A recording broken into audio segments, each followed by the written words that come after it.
सोचिए क्या होगा अगर भारतवर्ष के तमाम लोअर कोर्ट्स में दुनिया भर से बुद्धिस्ट संगठन केस फाइल करना शुरू कर दें कि हमारे देश में कई प्रमुख मंदिर बुद्धिस्ट धार्मिक स्थलों के खंडहर पर बने हैं, उन्हीं के पत्थरों से बने हैं और ऐसे मंदिरों की जांच होनी चाहिए। और अगर इनमें बुद्धिस्ट अवशेष मिले तो उनमें बुद्धिस्ट के प्रवेश, उनके प्रेयर्स का इंतजाम भी करना चाहिए।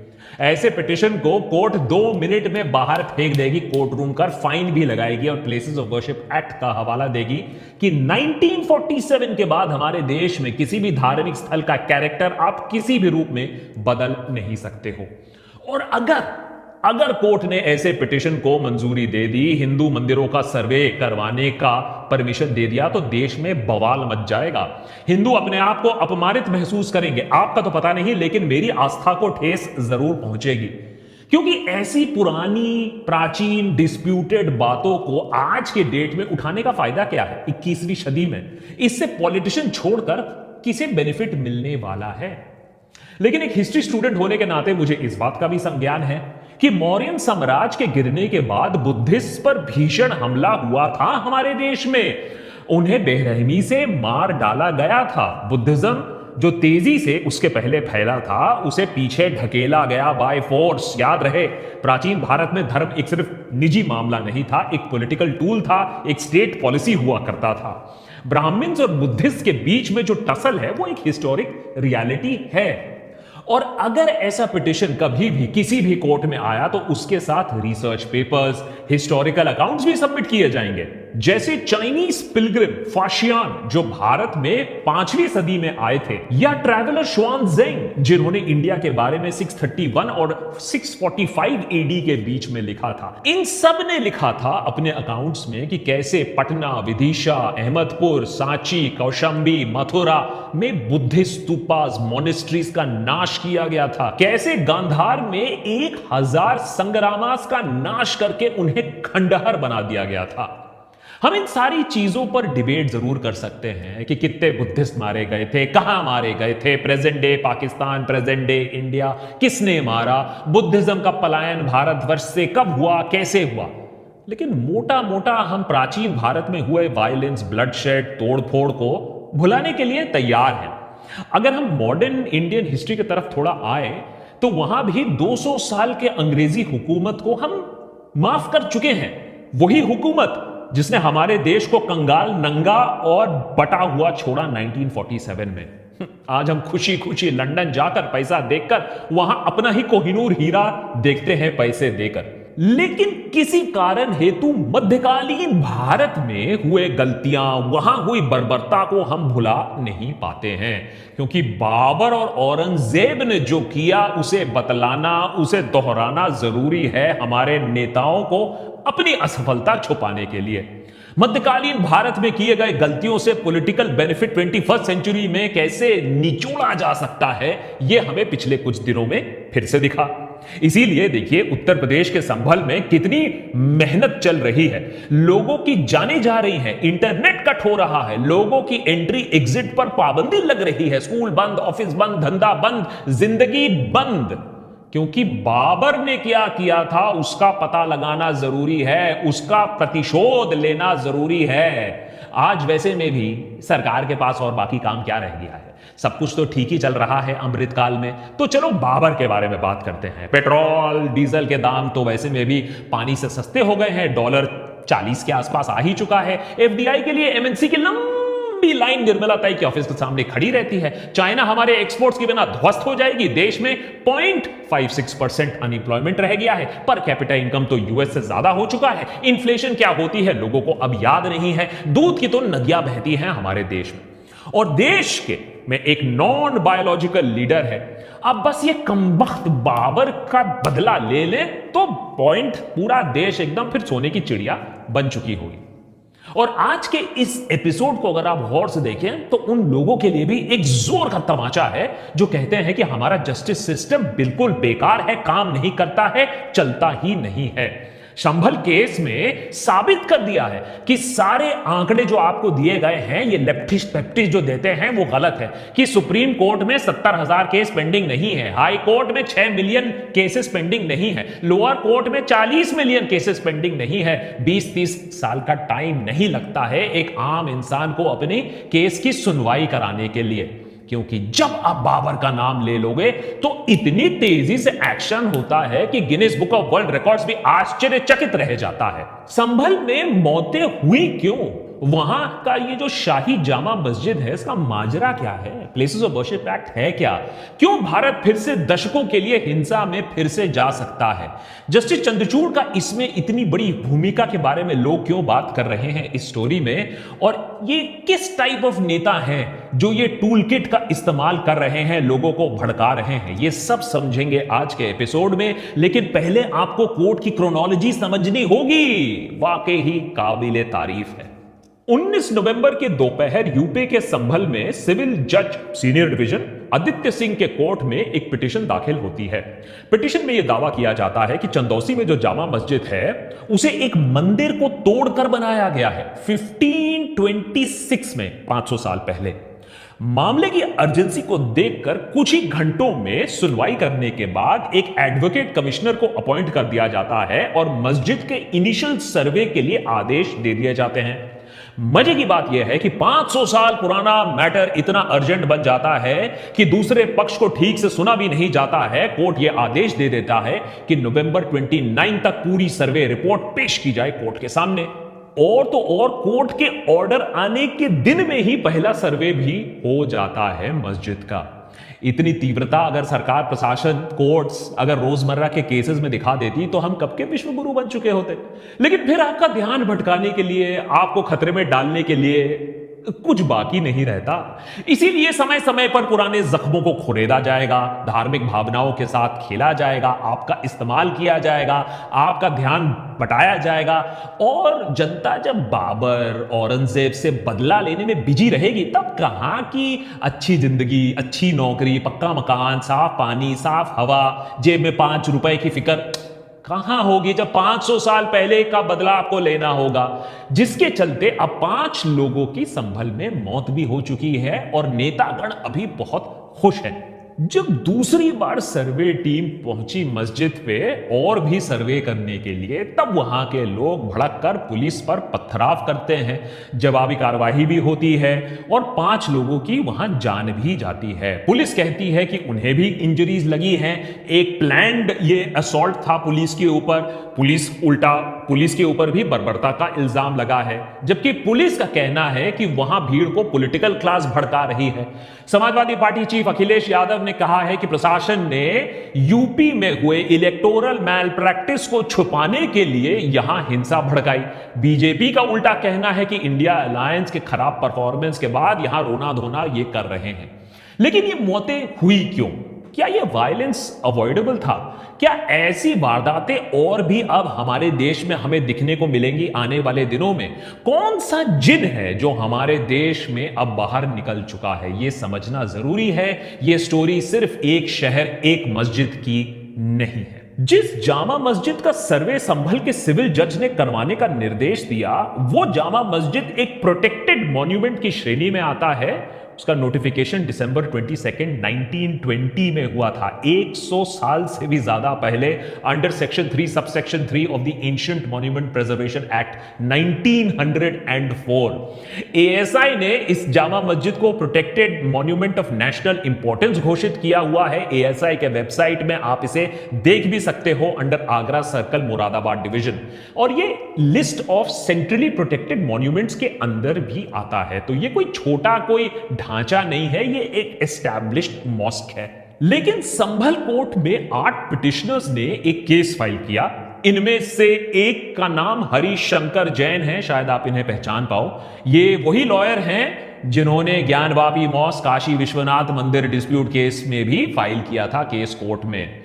उस पर एक पूरा एपिसोड डिटेल में बना के रखा है, टाइम मिले तो देख लीजिएगा। इस केस में, इस पिटिशन में दावा किया गया है कि यहां आज जो जामा मस्जिद है वहां सदियों पुराना पहले एक श्री हरिहर मंदिर होता था, डेडिकेटेड टू लॉर्ड कल्की।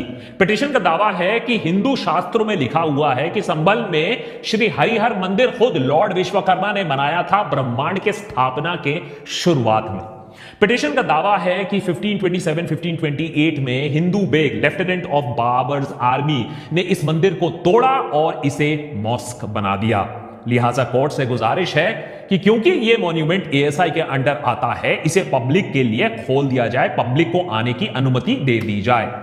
मुस्लिम पक्ष का कहना है कि यह सदियों से उनका धर्मस्थल रहा है और पार्लियामेंट और सुप्रीम कोर्ट ने साफ आदेश दिया है कि प्लेसेस ऑफ वर्शिप एक्ट के अंदर आप किसी भी धार्मिक स्थल का कैरेक्टर या लोकेशन 1947 के बाद चेंज नहीं कर सकते हो। अब जाहिर सी बात है कि क्या है ये प्लेसेस ऑफ वर्शिप एक्ट और क्यों ये वो एक लॉ है जो भारत को अराजकता से बचाने की कोशिश कर रहा है। कुछ लोगों का मानना है कि इस लॉ को तो वैसे सिरे से ही खारिज कर देना चाहिए। कुछ लोगों का दूसरा मानना है कि अगर आप ऐसा करोगे तो भारत देश 100 से 500 साल पीछे चला जाएगा। और कुछ का मानना है कि जस्टिस चंद्रचूड़ और सुप्रीम कोर्ट ऑफ इंडिया ने ऑलरेडी इस लॉ को कमजोर कर दिया है। प्लेसेस ऑफ वर्शिप एक्ट पर पूरा डिटेल्ड एपिसोड देशभक्त पर ऑलरेडी है, खासकर कि आजकल जो हो रहा है उसके संदर्भ में यह एपिसोड देखना आपके लिए काफी अच्छा रहेगा, देख लीजिएगा। अगर ब्रीफ में समझे तो 1991 में पारित किया गया यह लॉ जब राम मंदिर मूवमेंट अपने चरम पर था। इस लॉ का उद्देश्य काफी सिंपल था, अयोध्या में राम मंदिर के सवाल को छोड़कर किसी भी दूसरे धार्मिक स्थान को तोड़ना, उसका परिवर्तन करना, उसे रोकने का काम कर रहा था यह लॉ। राम मंदिर का जो सवाल था वो दशकों से चल रहा था, इसीलिए उसे एक्सेप्शन बनाया गया। लेकिन फिर देखा गया था कि कैसे काशी, मथुरा, संभल, ऐसे कितने और रिक्लेमेशन, कितनी और बदले की भावना से कितने और केस उत्पन्न होंगे तो देश तो अराजकता में चला जाएगा। इसीलिए इस लॉ को लाया गया था। अब इसमें कोई डिबेट नहीं है कि ऐतिहासिक तौर पर गलतियां हुई हैं, मंदिर तोड़े गए हैं, लेकिन इतिहास में गलतियां तो पूरी दुनिया में हुई है। हिटलर के नरसंहार के बावजूद जर्मनी को आज दुनिया में सम्मान दिया जाता है। न्यूक्लियर बॉम्ब गिरने के बावजूद जापान और अमेरिका आज दोस्त हैं। फ्रांस और इंग्लैंड 1000 साल से लड़ते आए हैं, उनके बीच में आज हाई स्पीड ट्रेन चलती है। प्लेसेस ऑफ वर्शिप एक्ट ने भारत के आजादी को एक कट ऑफ डेट माना और साफ शब्दों में कहा कि 1947 के बाद किसी भी धार्मिक स्थल का परिवर्तन, चाहे वो उसी धर्म के भीतर भी किसी और सेक्ट का हो या किसी और बिलीफ का हो, उसकी परमिशन नहीं है। साथ ही यह बहुत इंपॉर्टेंट चीज है, कोई भी लॉसूट, कोई भी केस किसी भी धर्म स्थल के परिवर्तन के बारे में जो 1947 के बाद लाया गया है या फ्यूचर में लाया जाएगा, वो माननीय नहीं होगा। इस लॉ में अयोध्या डिस्प्यूट को एज एन एक्सेप्शन रखा गया, यह सोचकर कि अगर राम मंदिर का मसला हल हो जाए तो देश को बांटने वाला यह जो मुद्दा है यह खत्म हो जाएगा। इनफैक्ट अयोध्या वर्डिक्ट में प्लेसेस ऑफ वर्शिप एक्ट की बड़ी तारीफ की गई। वर्डिक्ट में कहा गया कि यह लॉ पुरानी गलतियों को सही नहीं करता है, लेकिन यह कहता है कि पुरानी गलतियों को देश की आजादी के साथ साथ दफना देना चाहिए, जिससे हम आगे बढ़ पाए। 5 मेंबर की constitution bench of supreme court ने पाया था कि प्लेसेस ऑफ वर्शिप एक्ट हमें और हमारे संविधान एक मूल आधार है, and I quote, a norm that has the status of being a basic feature of the constitution, यानी वो पार्ट संविधान का, वो हिस्सा संविधान का, वो स्तंभ संविधान का जिसे आप बदल नहीं सकते हो। सुप्रीम कोर्ट ने माना प्लेसेस ऑफ वर्शिप एक्ट का काम था कि जबरन धार्मिक स्थलों का परिवर्तन रोकना, नए डिस्प्यूट्स जो पैदा हो सकते हैं उन्हें अवसर ही ना देना पैदा होने के लिए, पुराने जख्मों को खुरेदने का मौका ही ना देने का, जो लोग भुला चुके हैं जो इश्यूज को, जिनको नेतागण वापस लाना चाहते हैं।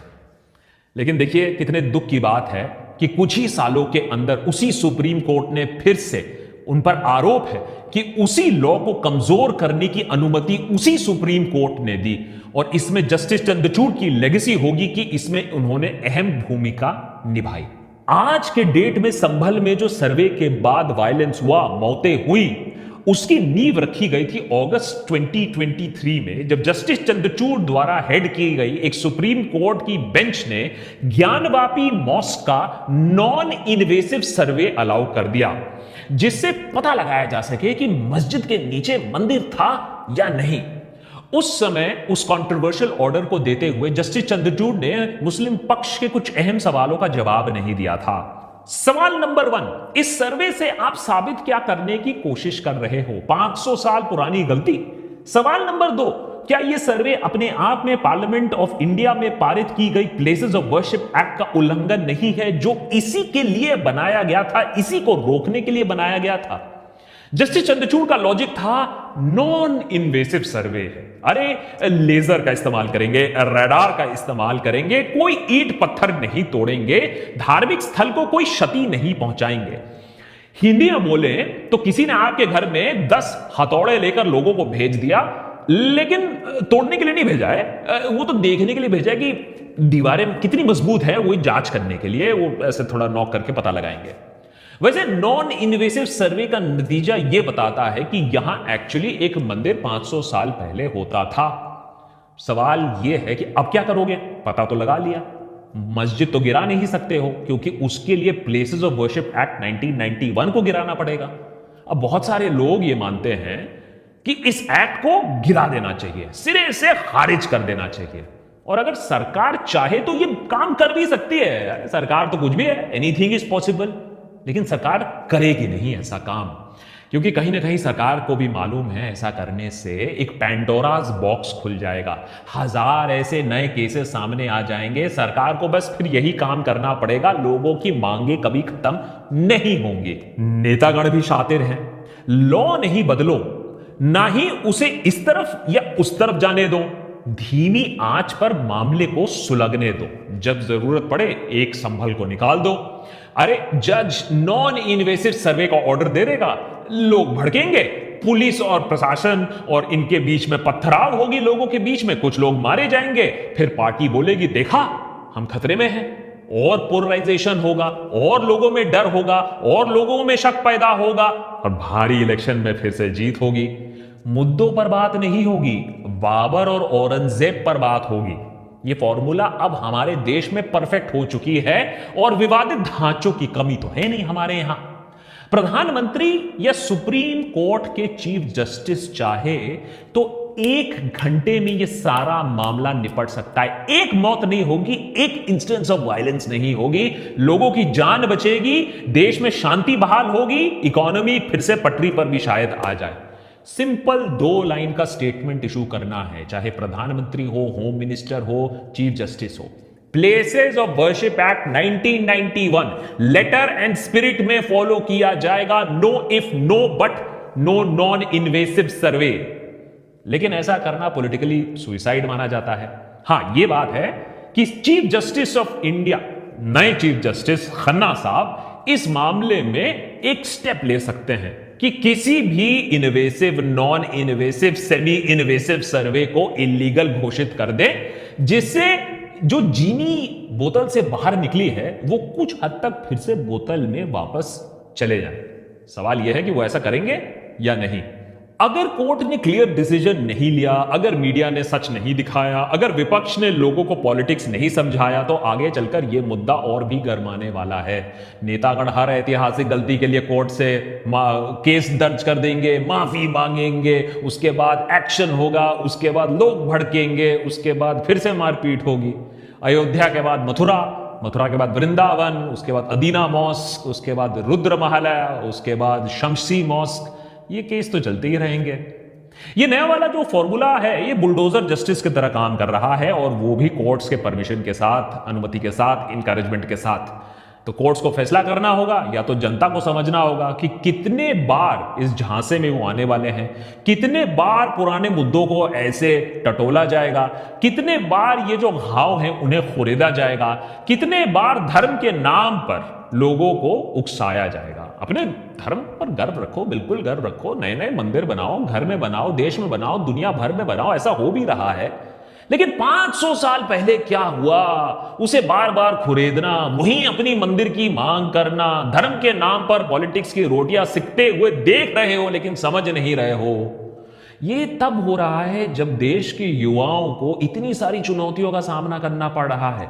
ये धर्म का मजाक नहीं बना रहे हो, आप लोगों के विश्वास के साथ भी विश्वासघात कर रहे हो सिर्फ सत्ता और पावर के लालच में। लेकिन शायद आपको ऐसा ना लगे। आपको क्या लगता है कि वो प्लेसेस ऑफ वर्शिप एक्ट हटा देना चाहिए, ये सारे ताले खोल देने चाहिए, 500 साल पहले वाला रीसेट बटन दबा देना चाहिए? हाँ